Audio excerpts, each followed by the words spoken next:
जिनके पास डांगर होया करते या खेत होया करते, या फिर आज भी जिनके पास डांगर हैं, खेत हैं, पशुधन है, खेती है, उस कौम को जमींदार कौम कह दिया करा है।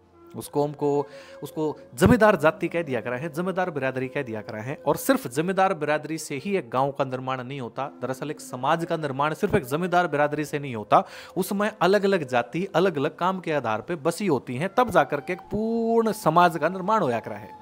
दर्जी का अपना काम होया करा है, कुम्हार का अपना होया करा है, चमार का अपना होया करा है, वाल्मीकि का अपना होया करा है, लोहार का अपना होया करा है, और सुनार का अपना होया करा है। जब ये अपने अपने काम करके एक दूसरे की जरूरतों को पूरा कर दे हैं तो उसे नए समाज कह दिया करे हैं। लेकिन इस बीच जाति कदे नहीं आई भाई, कदे भी नहीं आई। अगर आज से मैं 15-20 साल पहले की बात करूं, उस वक्त धीरे धीरे किसी राजनीतिक कारणों से या किसी दूसरे कारण से जब हमारे बीच, हमारे अंदर बीज डाला जा रहा था जाति का, छुआछूत का, उस वक्त शायद हमारे समझ में नहीं आई थी कि ये हो क्यों रहा है और कर कौन रहा है।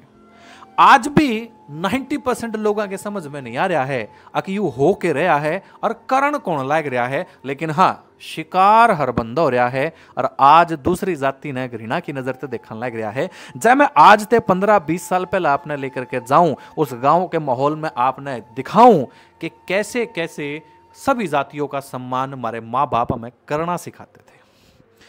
मैं अपने पिता को देखा है, आर्मी से रिटायर हुए, फिर बाद में उन्होंने फार्मिंग अपनाई, यानी जय जवान जय किसान का नारा उन्होंने सार्थक किया। आर्मी में भी देश की सेवा करी और किसानी में भी देश सेवा में जुट गए।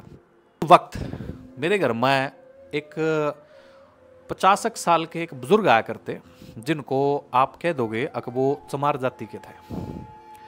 मेरे अंदर धीरे धीरे चमार जाति, वाल्मीकि जाति, फलानी जाति, ये जाति, वो जाति, ऊंची जाति, नीची जाति, इस तरह की चीज़ों की मानसिकता भरी जा रही थी। इस तरह की चीज़ें अलग अलग माध्यम से मेरे दिमाग में, और मेरे नहीं बहुत सारे बालकों के दिमाग में प्लान करके भरी जाने लग रही थी। हमें लगता था हाँ ये तो फलानी जाति के हैं, ये तो फलानी जाति के हैं।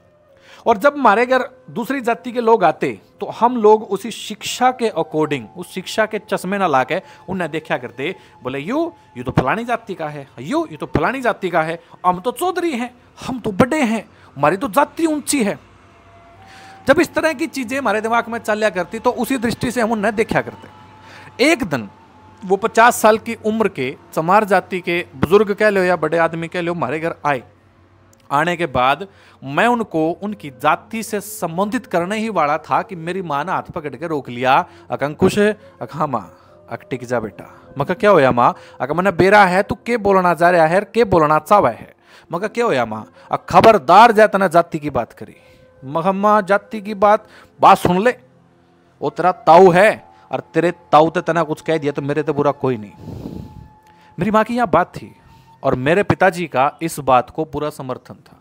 ऐसे ही एक बुजुर्ग थे जो वाल्मीकि जाति थे, हमारे घर आया करते, और मेरे मन में क्या चल रहा था? जाति, ये ठीक जाति, ये ऊंची जाति, ये नीची जाति, ये फलानी जाति, ढमकानी जाति। जब वो बुजुर्ग वहां से आए, जब वो बुजुर्ग हमारे घर आया करता तो फिर मैं जाति की दृष्टि से उन्हें देखा करता और मेरी माँ या मेरा बाप मैंने टोक दिया करता, अगर ना यू तेरा चाचा है, यू तेरा ताऊ है, यो चमार नहीं है, यो लोहार नहीं है, यो कुम्हार नहीं है, इनकी जाति का जो नाम है इनके कर्म के आधार पर है और ये वो काम करते हैं और ये स्वेच्छा से वो काम करते हैं। समझ मागी बात? कोई बंदिश नहीं है इन पे। और ये तेरे चाचे हैं, तेरे ताऊ है, तेरा दादा है, तेरी दादी है, इससे ऊपर कुछ नहीं है। समझ मागी बात? और जब खबरदार इनको जाति सूचक शब्द से संबोधित कराया तो इस तरह की बातें मेरे माँ बाप कराया कर दे, आप लोगों के भी कर दे होंगे उस वक्त तक। 15-20 साल पहले की बात कर रहा हूं मैं। हालांकि उस वक्त माइंडसेट चेंज होया। मैं कहा यार सीखण तो कुछ और लाए रहे हम और हमारे माँ बाप कुछ और बता रहे हैं, लेकिन पेरेंट्स कभी गलत गाइड नहीं करते हैं। तो पेरेंट्स ने जो बताया हम लोगों ने उसका अनुसरण किया। पर इसी बीच मन में उस दिन डाउट पैदा हो गया जब मैंने देखा, मेरी माँ बोली अंकुश रे, तेरा ताऊ आ रहा है, ले ये इसका बासन ठाक आले मत। मगर ताऊ आ रहा है आले मत बासन ठाका ले आना, मतलब क्या हमारा यू ताऊ जो चमार जाति से है या वाल्मीकि जाति से है या कुमार जाति से है, क्या ये हमारा ताऊ मारे खाने मारी प्लेटा में खाना नहीं खा सकता जब हमारा ताऊ या चाचा है? क्या दिक्कत है? क्यों छुआछूत की आप बात करते हो माता? क्यों छुआछूत की बात करते हो आप पिता? कि इनको अलग थाली, अलग गिलास, अलग कटोरी, अलग चम्मच लेने पड़ेंगे खाना खाने के लिए?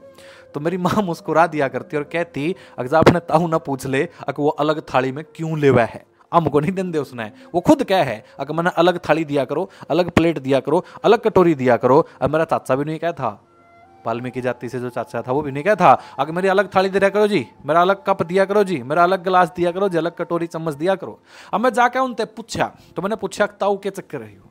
एक तरफ तो हम थमने ताऊ कह हैं, दूसरा फिर आप हमारी थालियां में खाना भी नहीं खाते हैं। तो ताऊ मैंने पचकार के बोलिया करता, अगर बेटा बात सुन, ये जो अलग थाली, अलग गिलास, अलग कटोरी का जो कॉन्सेप्ट है, ये थारा नहीं है, ये मेरा अपना है, ये मर्जी मेरी अपनी है। जैसे मेरा काम करने की मर्जी मेरी अपनी हो, वैसे ही या थाली कटोरी गिलास अलग लेने की मेरी अपनी मर्जी है, क्योंकि मेरा काम है बेटा चमड़े का, और चमड़े में ना तरह तरह के बीमार करने वाले कीटाणु भी रह कर हैं। जय थारियाँ थाली में मैंने खाना खा लिया, थारी प्लेट में मैंने खाना खा लिया, थारे गिलास में मैंने पानी पी लिया, तो हो सकता है कि वो बैक्टीरिया आपके भोजन में चला जाए, आपकी थालियाँ में, आपके बासना में चला जाए, और जब आप बीमार होगे मेरे काम थे तो मैं चाहूँगा थोड़ी अगर मेरी काम की वजह थे हम लोग बीमार हो।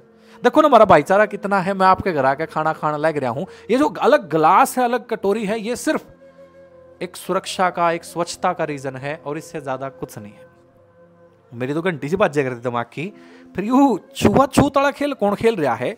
इसी घटना जो एक वैज्ञानिक आधार पे बनी हुई घटना है, जो एक लॉजिकल घटना है, इसको छुआछूत का रूप देकर के हमें भड़का कौन रहा है? हमें ऐसा कौन बता रहा है अगर देखा थारे तो अलग कटोरे हैं, अलग थाली है, अलग प्लेट है, मगर यार तो कमाल की बात है। यह बात जब मैंने अपने वाल्मीकि चाचा से पूछी, मगर चाचा के बात है, यह बात है कि वो बोलिया बेटा मेरा सफाई का काम है और निरा गंदा मैंने साफ करना पड़ा है, और यह बात भी सच्चाई है कि यू काम मैंने स्व इच्छा से चुना है, मेरा अपना काम है, स्व इच्छा से चुना है, कोई बंदिश नहीं, कोई दिक्कत नहीं, मैं अपनी मर्जी से करता हूं, और मेरे काम के अंदर भी अलग अलग तरह के कीटाणु हैं, इसलिए ये कीटाणु थारे बासना में नहीं चले जावा, ये कीटाणु थारे भोजन में नहीं चले जावा, तुम बीमार न हो जो। इसीलिए मैं भी यह चाहता हूं कि मेरी थाली, मेरा गिलास, मेरा कटोरा, मेरा चम्मच अलग दिया करो, ताकि स्वस्थ रहें, लंबे जिए और हमारा भाईचारा बना रहे। उम्मीद है दोस्तों आज से यह 15-20 साल पहले वाली घटना वर्तमान समय में भी उतना ही दम रखती है, जिसमें कुछ अलग अलग तरीके की राजनीतिक चीज़ें कह लो, या भड़काऊ चीज़ें कह लो, या फिर किसी का भी कुछ भी जिसका हमारे आपस में टूटने से फायदा हो, उनका षड्यंत्र कह लो। ये उनका षड्यंत्र आज भी लगातार जारी है, और हमने यू षड्यंत्र तोड़ना है।